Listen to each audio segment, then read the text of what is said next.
Hello dear friends, welcome to exam Guruji. आज का हमारा जो वीडियो है इसमें हम टॉप 3500 क्वेश्चन का पार्ट नंबर जो है सेकंड डिस्कस करने वाले हैं। तो इसमें भी हमारे 30 से ही ज़्यादा क्वेश्चन रहेंगे। तो जिसने अभी तक चैनल को सब्सक्राइब नहीं किया है कर लीजिए और बेल आइकन को दबा भी लीजिए। तो देखिए फर्स्ट जो हमारे पास यहाँ पे क्वेश्चन बोल रहा है, to construct a massive dam the type of cement is used. Easy level का क्वेश्चन है, बिल्कुल ही इजी क्वेश्चन है। कई बार हम इस क्वेश्चन को डिस्कस कर चुके हैं, आप में से कई स्टूडेंट ऐसे होंगे जिनको पता होगा। तो इस क्वेश्चन का जो आंसर रहेगा वो लो हीट सीमेंट रहेगा। मैसिव डैम जो होता है ये हमारा इंडियन स्टैंडर्ड 12 एंड 600, ये जो आईएस कोड है इसके अकॉर्डिंग लो हीट सीमेंट जो होता है वो मैसिव डैम में यूज किया जाता है। ये पॉइंट आप याद रखिए, ये आईएस कोड भी आप याद रखिए, क्योंकि यहाँ से भी हमारा क्वेश्चन जो है वो बन सकता है। उसके बाद जो नेक्स्ट वन क्वेश्चन है, to produce low heat cement. Low heat cement आपको प्रोड्यूस करना है, it is necessary to reduce the compound.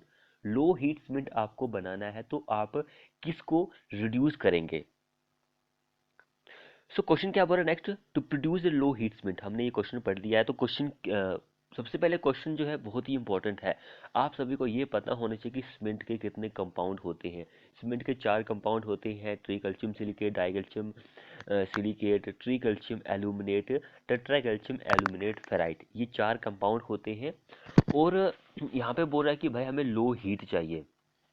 सबसे पहले आपको ये पता होना चाहिए कि सबसे ज़्यादा हीट किसकी होती है।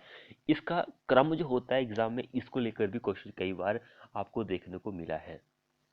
सबसे पहले हम क्रम को डिस्कस कर लेते हैं, उसके बाद लो एंड मैक्सिमम की बात करेंगे।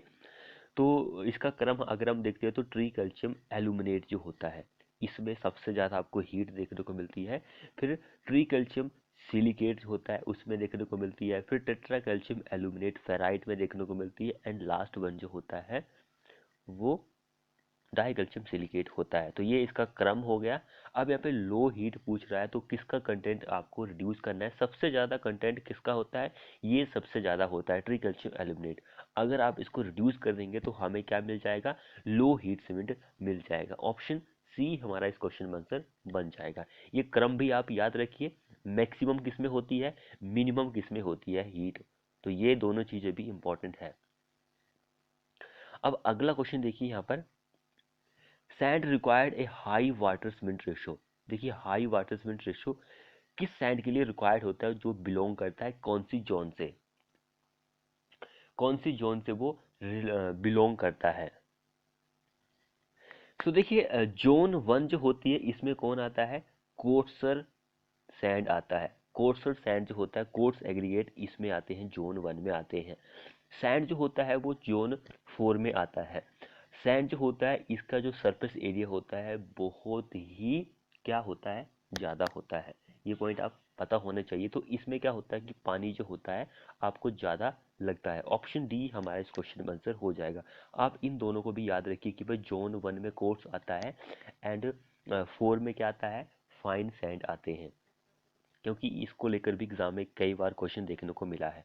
अब अगला देखिए, if the slump of concrete mix is 60 centimetre. कई बार आपको 6 सेंटीमीटर यहाँ पे एमएम में दिया गया है, 6 सेंटीमीटर भी आपको देखने को मिला है। तो ये भी आप याद रखिए, कन्वर्ट करना भी आना चाहिए। तो वर्किबिलिटी जो होगी वो क्या होगी, लो, मीडियम, हाई या फिर वेरी हाई। डिग्री ऑफ वर्किबिलिटी जो होती है वो क्या होगी, वेरी वेरी इंपॉर्टेंट। 50 से 100 जो होता है, अगर आपका स्लम्प वैल्यू 50 से 100 है तो उस केस में हमारी डिग्री ऑफ वर्किबिलिटी जो होती है वो मीडियम होती है। डिग्री ऑफ वर्किबिलिटी जो होती है, अगर यहाँ पे कंसिस्टेंसी की बात करेगा, यहाँ पे देखिए वर्किबिलिटी की बात हो रही है, अगर आपको यहाँ पे कंसिस्टेंसी की बात करेगा तो इसी केस में 50 से 100 mm के लिए हमारी कंसिस्टेंसी जो होगी वो प्लास्टिक स्टेट में होती है। ये भी आप याद कर लीजिए, ये एग्जाम के पॉइंट ऑफ व्यू से बहुत ही इंपॉर्टेंट है।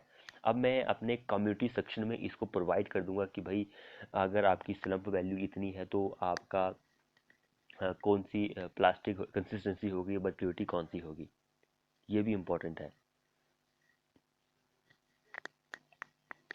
अब अगला क्वेश्चन देखिए, तो road develop development plan for India for road period of, ये पीरियड है हमारे पास। देखिए मैंने आपको बोला था कि भाई इसको लेकर भी एग्जाम में क्वेश्चन, ये क्वेश्चन जो है हमने एनएचपीसी से उठाया है। एनएचपीसी का जो एग्जाम होता है आप सभी को पता है, अभी हाल ही में वैकेंसी निकली हुई है, तो कोई अप्लाई करना चाहता है तो वो कर सकता है। अभी लास्ट डेट आई थिंक बहुत ही दूर है, 10-15 दिन तो होंगे ही होंगे, तो आप अप्लाई कर सकते हैं। तो ये जो प्लान है 20 ईयर्स का प्लान, इनको 20 ईयर्स का प्लान बोलते हैं। फर्स्ट 20 ईयर का प्लान, सेकंड 20 ईयर का प्लान, थर्ड 20 ईयर का प्लान। तो ये थर्ड 20 ईयर्स के प्लान में आता है। तो थर्ड 20 ईयर का प्लान जो था वो लखनऊ प्लान था। ऑप्शन ए हमारा आंसर बन जाएगा इस क्वेश्चन में। अब अगला क्वेश्चन देखिए यहाँ पर, the aggregate impact value should not exceed for water bound macadam base course के लिए।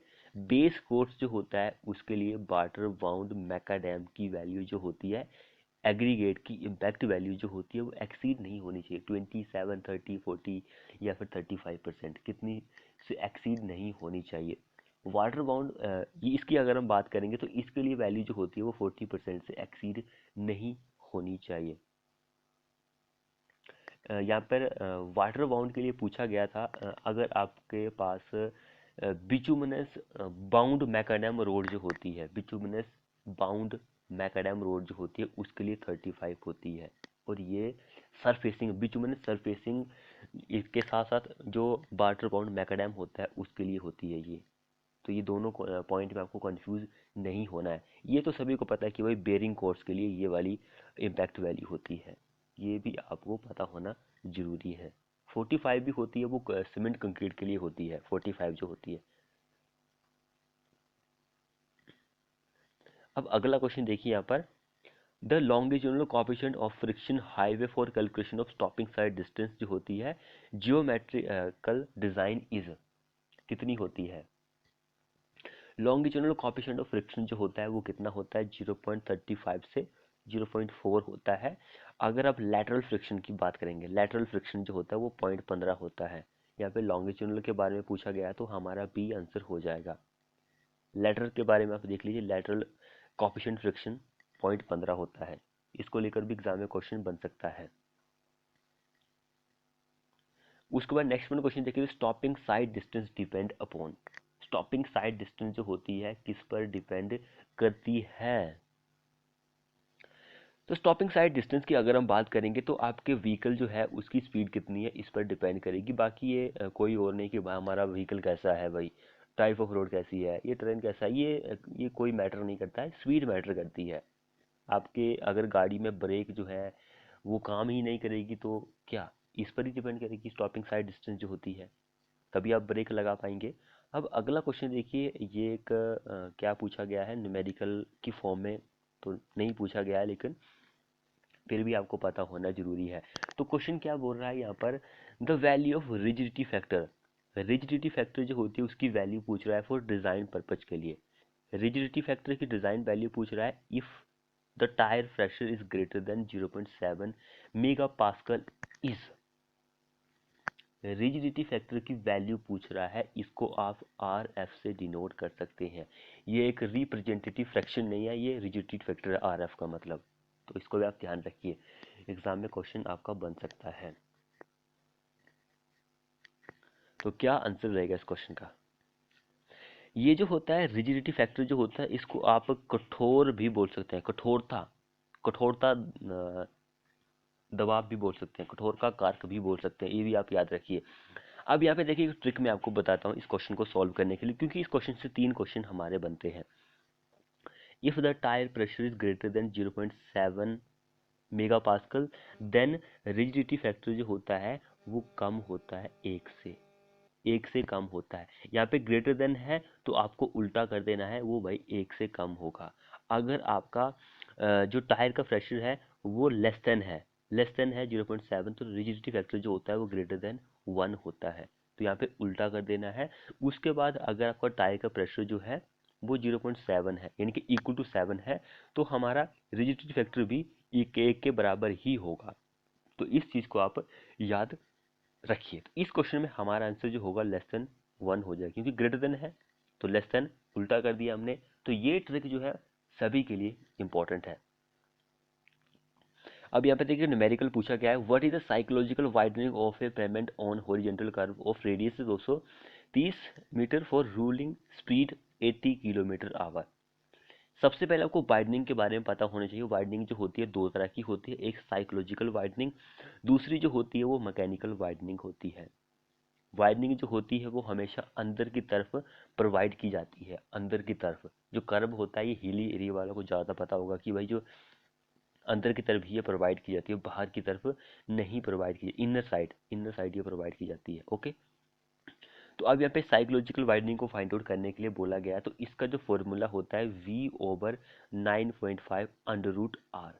आर हमारे पास क्या है, रेडियस है, वी क्या है, रूलिंग स्पीड जो होती है। तो ये सारी वैल्यू गिवन है, हम वैल्यू पुट अप कर देते हैं 80/9.5 क्योंकि फॉर्मूला है, एंड अंडर रूट ये।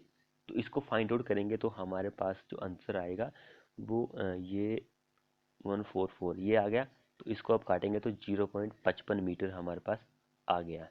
ये हमारे पास साइकोलॉजिकल बाइंडिंग जो है वो आ चुकी है ऑप्शन बी में।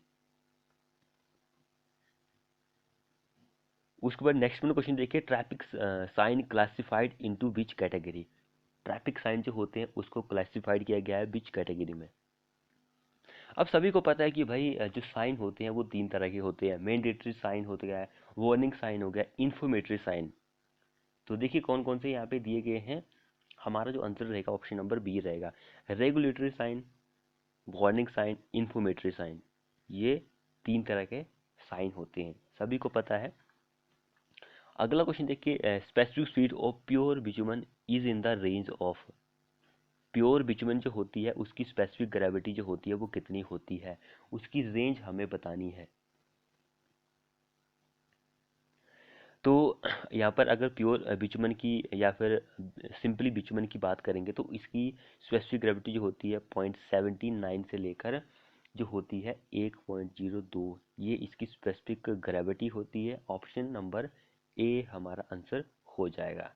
अगर हम यहाँ पे टार की बात करेंगे, टार भी होता है तो इसकी ये होती है, टार जो होता है इसकी भी स्पेसिफिक ग्रेविटी होती है। दोनों से एग्जाम में क्वेश्चन पूछा जाता है। उसके बाद नेक्स्ट वन क्वेश्चन देखिए यहाँ पर, mud pumping is a problem. Mud pumping जो है भाई एक प्रॉब्लम है, occurring in which type of payment. किस तरह के पेमेंट जो होता है उसमें एक प्रॉब्लम देखने को मिलती है। तो रिजिड कंक्रीट रोड में ही मड पंपिंग की प्रॉब्लम आपको देखने को मिलती है। ऑप्शन डी हमारा आंसर हो जाएगा। उसके बाद नेक्स्ट क्वेश्चन देखिए, the longitudinal movement of rail is known as. Longitudinal movement of a rail is known as, उसको हम क्रीप ऑफ रेल बोलते हैं। लॉन्गिट्यूडनल मूवमेंट, क्रीप, ये आप याद रखिए। सो क्वेश्चन क्या बोल रहा है next, what is the ratio of weight of rail in ton to the locomotive axle load in ton in India. कितना रेशियो होता है इन दोनों का।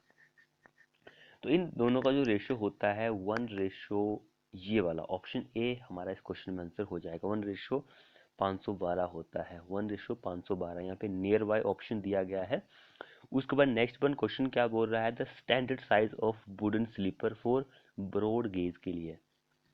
बीजी ग्रेड जो होता है उसके लिए स्टैंडर्ड साइज पूछ रहा है वुडन स्लीपर का, क्या होता है। आपको पता है कि भाई स्लीपर चाहे स्टील का हो, लकड़ी का हो, ब्रॉड गेज होता है, मीटर गेज होता है, नैरो गेज होता है। तो यहाँ पे सिंपली हमसे क्या पूछा गया है, ब्रॉड गेज के बारे में पूछा गया। तो ब्रॉड गेज का अगर हम बात करेंगे 274, सॉरी एमएम में नहीं, यहाँ पे एमएम में दिया गया तो वही बोलना पड़ेगा हमें। तो पहले मीटर में हम देख लेते हैं, 274 इंटू 25 इंटू 13 सेंटीमीटर, ये मीटर में है, बाकी ये दोनों क्या है सेंटीमीटर में, 25 centimetre and 13 centimetre. Option B हमारा इस क्वेश्चन में आंसर हो जाएगा। उसके बाद अगला क्वेश्चन देखिए, a fluid which has shear stress. Fluid है जिसके पास shear स्ट्रेस है वो proportional to rate of shear strain है। रेट ऑफ shear स्ट्रेन है उसको हम क्या बोलते हैं, रियल फ्लूइड बोलते हैं, रियल फ्लूइड। रियल फ्लूइड हम उसको बोलते हैं। कभी कभी आप इसको क्या बोलते हैं, न्यूटोनियन फ्लूइड भी बोल सकते हैं, also known as Newtonian fluid. So अगला क्वेश्चन क्या बोल रहा है, the centre of pressure for a plane vertical surface lies at the depth of height of immerse surface.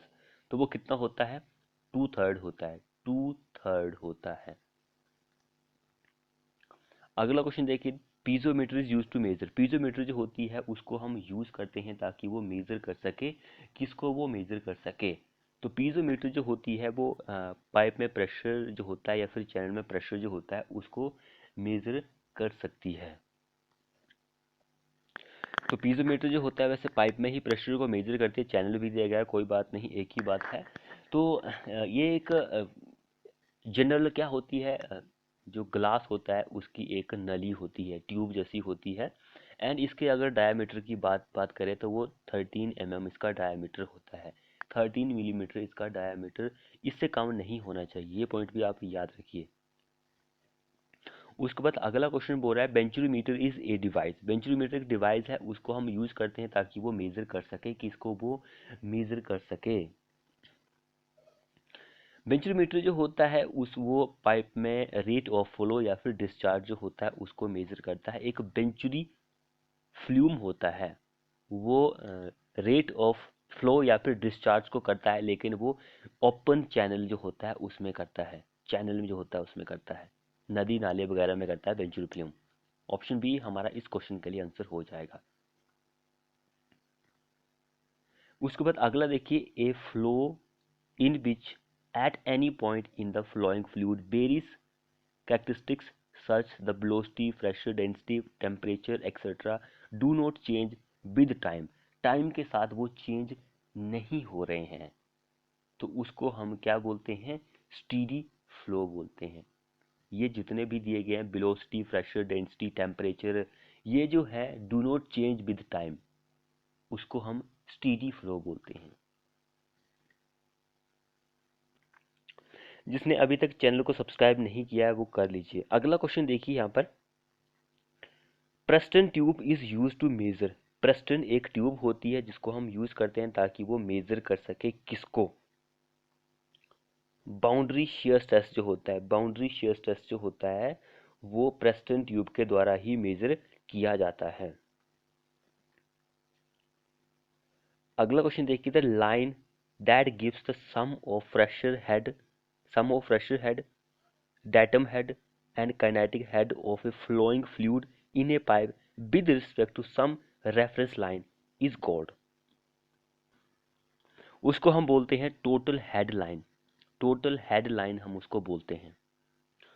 Sorry, इस क्वेश्चन का आंसर ये नहीं होगा, ये होता है टोटल एनर्जी लाइन होता है, हेड लाइन ही होता है, थोड़ा सा कंफ्यूजिंग यहाँ पे।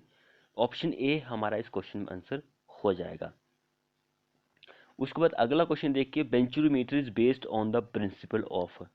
बेंचुरीमीटर जो होता है वो बेस्ड होता है किसके प्रिंसिपल पर, तो बेंचुरीमीटर सभी को पता है कि रेट ऑफ फ्लो या फिर डिस्चार्ज को मेजर करता है। तो ये जो होता है बर्नौलीज इक्वेशन जो है उस पर बेस्ड होता है। बर्नौलीज इक्वेशन जो होती है इसके प्रिंसिपल जो होता है इस पर बेस्ड होता है। और भी हमारे पास होता है जैसे कि ओरिफिस मीटर भी होता है, ये भी बेंचुरीमीटर बर्नौलीज इक्वेशन पर ही बेस्ड होता है। जो प्रवाह नोजल होती है, डिस्चार्ज नोजल जो होती है, पिटआउट ट्यूब होती है, ये भी जो होती है बर्नौलीज इक्वेशन पर ही बेस्ड होती है, उसके प्रिंसिपल पर। अगला क्वेश्चन देखिए, dash is the agent of transportation of alluvial soil. Alluvial soil जो होती है वो किसके द्वारा ट्रांसपोर्ट की जाती है, वेरी इंपॉर्टेंट क्वेश्चन है। ग्रेविटी की जो होती है वो ग्रेविटेशनल फोर्स के द्वारा जो ट्रांसपोर्ट की जाती है वो होता है, इसको आप ग्लेशियर सॉइल भी बोल सकते हैं। विंड, पानी के द्वारा जो ट्रांसपोर्ट की जाती है वो कौन सी होती है, यही होती है। ऑप्शन बी हमारा इस क्वेश्चन में आंसर हो जाएगा। विंड के द्वारा जो ट्रांसपोर्ट की जाती है वो एयोलीन होती है। आइस, आइस के द्वारा भी ट्रांसपोर्ट की जाती है, तो इसका आप कमेंट बॉक्स में कमेंट कर सकते हैं। अब अगला क्वेश्चन देखिए, glacier devoted soil are known as. Glacier deposit soil जो होती है वो कौन सी होती है?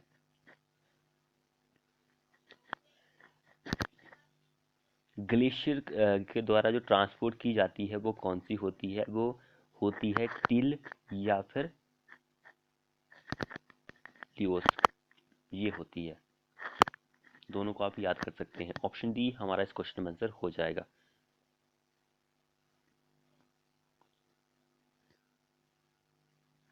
अगला क्वेश्चन देखिए था, submerge weight of soil. Submerge weight जो होता है सॉइल का, सॉइल सॉलिड का per unit volume is, per unit volume is, उसको हम क्या बोलते हैं? सबमर्ज बोल लीजिए या फिर बायोएंट यूनिट वेट बोल लीजिए, एक ही बात है। ऑप्शन ए हमारा इस क्वेश्चन में आंसर हो जाएगा। जिसने चैनल को सब्सक्राइब नहीं किया है वो कर लीजिए।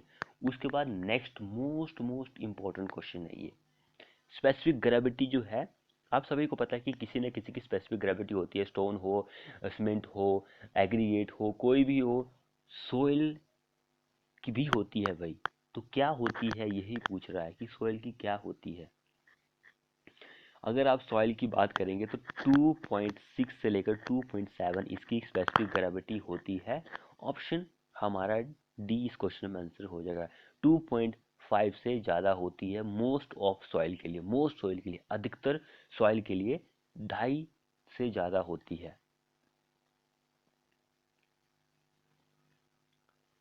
अगला क्वेश्चन देखिए, द डायमीटर ऑफ सीव। सीव का डायमीटर पूछ रहा है फॉर यूज किसके लिए?